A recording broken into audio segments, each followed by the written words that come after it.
का मतलब है। अरे भाई 100 में यदि 90 को बोल रहा है कि हमको यही चाहिए, दे दीजिए, लोकतंत्र है, आपको क्या दिक्कत है? उन लोग गढ़ा में घुसेगा, आपको क्या दिक्कत है? ये मेरा नहीं, देश के प्रथम गृह मंत्री सह उप प्रधानमंत्री सरदार वल्लभ भाई पटेल का कथन है कि लोकतंत्र यानी लोगों की मांगों को मान लेना, बहुत बड़ी आबादी। और ये 1932 के बारे में लोग ये दलील देते हैं कि माननीय हाईकोर्ट, रांची में जो माननीय हाईकोर्ट है, उन्होंने शायद 2002 के आसपास 27 नवंबर के आसपास इस नीति को रद्द कर दिया था। लोग क्या दलील देते हैं कि भाई हाईकोर्ट ने रद्द किया है। अरे हम क्या दलील देते हैं? अरे हाईकोर्ट क्या है, इस देश में हमने सुप्रीम कोर्ट को झुकते हुए देखा। कब? जलीकट्टू का मैटर उठा लीजिए। जलीकट्टू तमिलनाडु की एक परंपरा है। जिस प्रकार हमारे झारखंड में कहीं कहीं मुर्गा लड़ाई होता है, इधर शायद नहीं होता है, होता है नहीं होता है, धनबाद बोकारो तरफ होता है।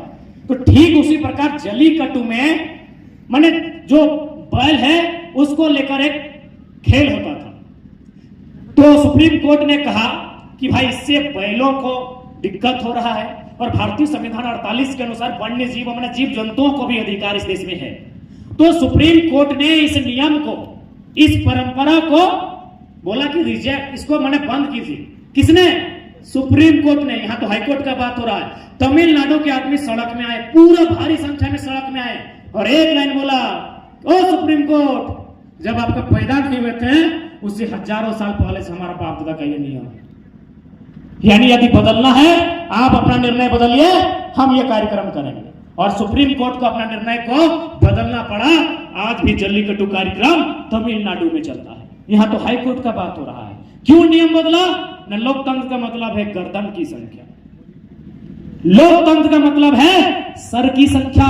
तमिलनाडु में सर की संख्या सड़कों पर थी। झारखंड के लोग अपने रोजमर्रा की जिंदगी कहिए, आपसी मतभेद कहिए, आपसी खींचातानी कहिए, आपसी तालमेल की कमी कहिए, आपसी भाईचारा का ना होना कहिए, ये सर की संख्या दिखा नहीं पाए हैं। कल्पना कीजिए 3.25 करोड़ की जनसंख्या, 1% यानी 3.25 लाख लोग जिस दिन विधानसभा के बाहर किसी भी नियम को बनाने के लिए खड़े हो जाएंगे, 81 के 81 विधायक अपना पसीना से ही पानी पी लेंगे। 1%, 3.25 लाख जनसंख्या। कल ही बंदी रखा गया था। यदि 1% लोग, 3.25 लाख लोग सड़कों पर बंदी के लिए आते हैं तो सोच के देखिए क्या नजारा है। तो हमारा जो कमजोरी है कि लोगों की एकजुटता का ना होना, हमारी कमजोरी है लोगों में भाईचारा का ना होना, आपसी तालमेल की कमी, और सबसे खास बात झारखंडियत विचारधारा का धीरे धीरे खत्म होना। सुप्रीम कोर्ट ने निर्णय को बदला है इसी प्रांत में, इसी देश में, इसी वतन में। तो हाईकोर्ट क्या बात है भाई? इसलिए आज कानून रहते हुए भी हम गैर कानूनी तरीके से सताए जा रहे हैं।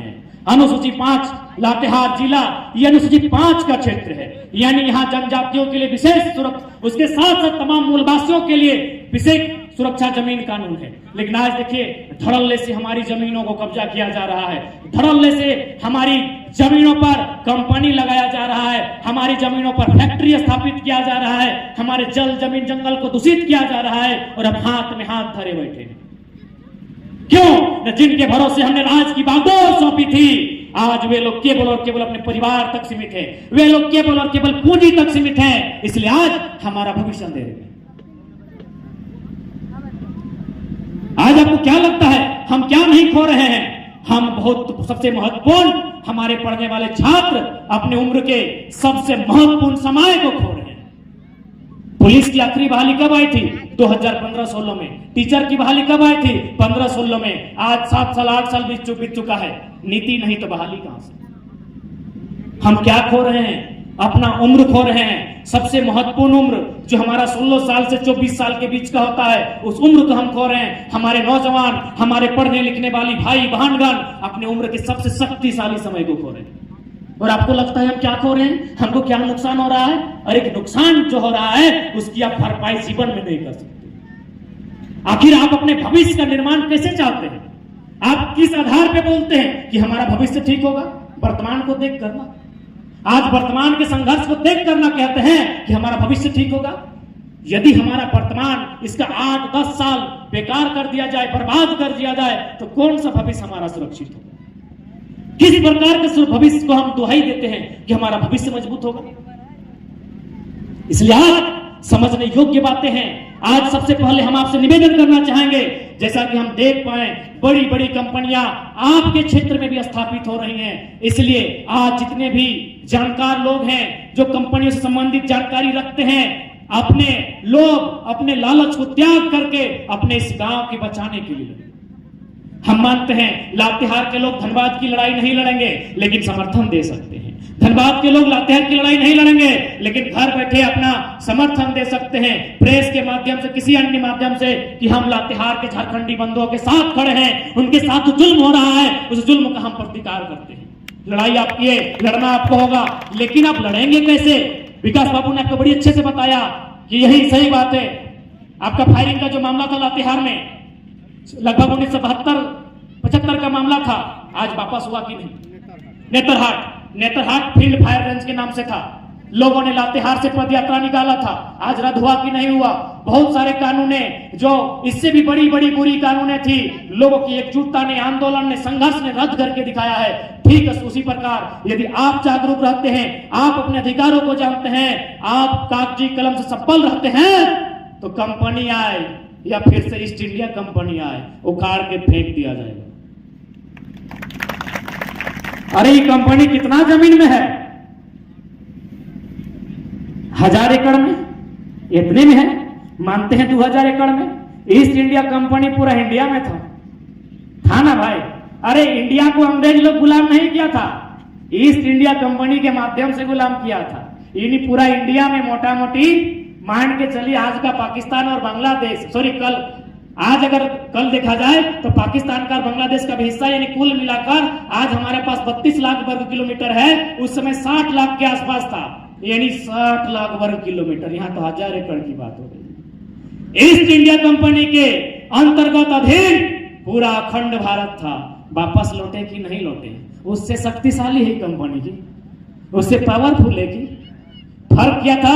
वहां कुछ बिरसा, कुछ भगत सिंह, कुछ आजाद बनकर सामने आए।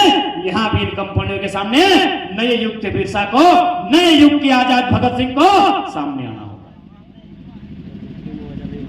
यदि आप सामने नहीं आते हैं तो भाई उस समय ईस्ट इंडिया कंपनी की गुलामी थी, आने वाला दिन इन कंपनियों की गुलामी होगी। और हो ही रहा, मर्जी से नौकरी दिया, मर्जी से बाहर कर दिया।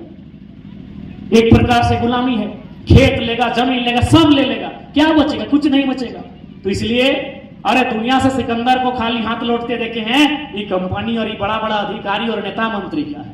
इन लोग भी अमृत पी के थोड़ी आया है, एक दिन इनको भी जाना होगा। बस अपने अंदर के हौसले और हिम्मत को रखिए, अपने अंदर के हौसले और हिम्मत को रखिए। इस दुनिया ने ईस्ट इंडिया कंपनी के जुल्म को देखा है। अरे ये तो 1000 एकड़ में है ईस्ट इंडिया कंपनी, मैंने अंग्रेजों का शासन तो 71 को देश में था ना, 71 की 72 को, 71 को देश में इसका शासन था। यानी 71 को देश के आदमी को बोका बना के गुलाम बनाया था। इतने को गांव में नहीं है, जिस दिन चाहेंगे उखाड़ के फेंक सकते हैं। बस हमारे अंदर हिम्मत आनी चाहिए। जबकि आज तो सोशल मीडिया का जमाना है, आज मीडिया का जमाना है। उस समय तो कुछ नहीं था, 100 लोग किस प्रकार लड़ाई लड़ाई सोचिए। आज तो हम लोग एक फोन करेंगे, धनबाद रांची सब एक जगह जमा हो जाता है। तो इसलिए मेरे अभिभावक स्वरूप बैठे लोग और हमसे जूनियर, हमारे बराबरी के पढ़ने वाले छात्र बंधुगण, बहन दीदीगण, सबसे कहेंगे कि हम धनबाद से आए हैं, मन करे धनबाद घूम के आइए, आपकी आंखों में आंसू आएगा। और दिन में तो मत जाइए, सिर्फ धुआं बचा है, सिर्फ खंडहर बचा है, सिर्फ बीमारी बचा है, सिर्फ गरीबी और तंगहाली बचा है। 1% लोग ही पैसा कमा पाए हैं। अब आप सोच के देखिए, अभी यदि गांव है, यदि अभी नदी नाला है, महुआ का पेड़ है, तो एक आदमी को फायदा मिलता है, पूरा गांव को मिलता है। ईस्ट इंडिया कंपनी रहे चाहे आज की कंपनी रहे, ये कभी गरीब किसान मजदूर की नहीं हुई है। मानते हैं 1% लोगों को नौकरियां दी जा सकती है, 1% लोगों को अच्छा मुआवजा दिया जा सकता है। तो क्या भारत देश 1% लोगों के लिए बना है? क्या भारत देश मुट्ठी भर लोगों के लिए बना है? इसलिए इस बात को जहन में रखिएगा। भारत सरकार का जो भूमि अधिग्रहण अधिनियम 2013 उसमें स्पष्ट लिखा है, यदि कोई कंपनी या फिर सरकार या राज्य सरकार, केंद्र सरकार या राज्य सरकार किसी योजना के लिए यदि जमीन लेता है तो ग्रामीणों की सहमति होनी चाहिए, 80% ग्रामीणों की सहमति होनी चाहिए, अच्छा मुआवजा मिलना चाहिए, नौकरी मिलना चाहिए, पेमेंट मिलना चाहिए, तब जाके विस्थापित कर सकते हैं।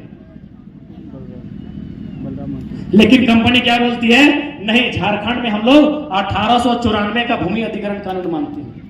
पढ़िएगा, 1894 का भूमि अधिग्रहण कानून अंग्रेजों का कानून था, जो झारखंडियों के लिए मौत का फरमान था। 1894 का कानून हमारे लिए मौत का फरमान था, और ये कंपनी बोलती है हम उसको मानते। कहा इसको मानेंगे जी? जब भारत सरकार के पास 2013 का कानून है, जब और भी समता एक्ट है, सुप्रीम कोर्ट का जजमेंट है खनिज को लेकर, तो आप 1894 क्यों मानेंगे? वो तो रद्द हो चुका है कब का। हाँ, अगर वो रहता आज भी तो उसको माना जा सकता। यही नहीं, आज यदि किसी माध्यम से कंपनी तक हमारी आवाज जाती है तो उनको भी हम चेतावनी देना चाहेंगे कि यही कंपनी जब मध्य प्रदेश में काम करती है तो ठीक काम करती है। मध्य प्रदेश में नॉर्दर्न कोल लिमिटेड, जैसे हमारे यहाँ डीवीसी है, एनटीपीसी है, ईस्टर्न कोल लिमिटेड है, भारत कोकिंग कोल लिमिटेड है, सेंटर कोल लिमिटेड है, ठीक उसी प्रकार मध्य प्रदेश का सिंगरौली नामक क्षेत्र है, वहां नॉर्दर्न कोल लिमिटेड है। नॉर्दर्न कोल लिमिटेड क्या करती है? कोयला खनन का कार्य करती है, लेकिन सबसे पहले क्या करती है? एक सर्वे की टीम बनाती है। जिन लोगों की जमीन पर कोयला मिला है, जिनको विस्थापित करना हो, सबसे पहले उनको चिन्हित करती है, और क्या करती है? उनको कहीं दूसरी जगह जमीन अलॉटमेंट करती है, चाहे 25 डिसमिल रहे, 30 डिसमिल रहे, सबको बराबर देती है। जमीन अलॉटमेंट करने के बाद कंपनी पैसा नहीं देती है, उस जमीन पर उसको फ्लैट मकान बना कर देती है, और पैसा तो ऊपर से देती है प्लस नौकरी देती है। बताइए झारखंड में ऐसा कानून है? बताइए झारखंड में ऐसा कानून है? तो स्थानीय डीसी रहे या फिर जो कानूनी विधि विधान को संभालते हैं, या राज्य सरकार रहे, कि भाई इतना गंदा नीति राज के साथ क्यों? हमने क्या गुनाह किया है?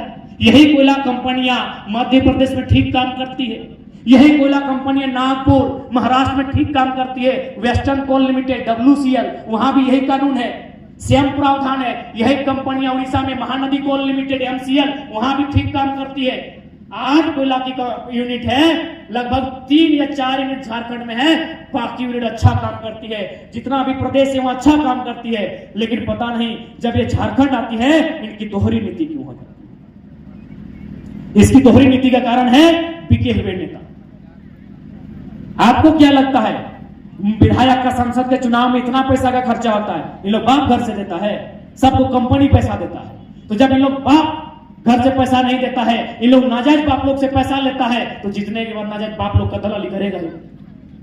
यदि नेता बिका हुआ है तो स्पष्ट है जनता भी बिकी हुई है। भले हमारे कलेजे में चोट लगेगा, भले हमें शर्म लगेगा, लेकिन सच्चाई है। यदि नेता बिका हुआ है यानी जनता बिकी हुई है। हम लोग नोट के माध्यम से वोट देते हैं, हम लोग पैसा लेते हैं, हम लोग अपना वोट बेचते हैं, तब नेताजी अपना वोट कंपनी को बेचते हैं। इसलिए अगर राज्य की बदलाव चाहते हैं तो आने वाला हम पहले यही कहेंगे, इस राज्य में बहुत समस्याएं हैं, और लातेहार को मैं देख के जा रहा हूं। मेरी बातों से अगर आप लोग गंभीर नहीं होते हैं, क्योंकि हम लोग PhD का छात्र हैं, डॉक्टर ऑफ फिलोसफी यानी दर्शन, यानी भविष्य के बारे में आकलन करना, हम लोग भविष्य का आकलन करके जा रहे हैं। जो हाल हमारे धनबाद, बोकारो का, रांची राजधानी का असर हुआ है, एक बिता अरे मैंने कहीं खड़ा होकर पेशाब करने का जगह नहीं बचा है, एक बित्ता जमीन पांव रखने के लिए नहीं बचा है। सारा जमीन बाहर का आदमी कब्जा कर लिया है, सारा जमीन बड़ा बड़ा कंपनियां के कब्जा कर लिया है। वही हाल कभी लातेहार लोहरदगा का हो सकता है। ये तो गनीमत है कि हम जंगलों झाड़ों में, पर्वत पहाड़ों में हंसी खुशी के साथ रहते हैं। ये हमारी हंसी खुशी कब गायब हो जाएगी इसका कोई अंदाजा नहीं। इसलिए आज सबसे पहला बात, जो भी लड़ाई हमें लड़नी है, विस्थापन की लड़ाई लड़नी है, कोयला कंपनी को जमीन देने की लड़ाई लड़नी है, या फिर नियोजन की लड़ाई लड़नी है, पहले हमें संविधान से लड़ना है। फिर अगर नहीं बात बनती है तो 2024 में मतदान से लड़िए, यानी उसी को मत दीजिए जो बोले नहीं, जरूरत पड़े तो गर्दन कटा दिया।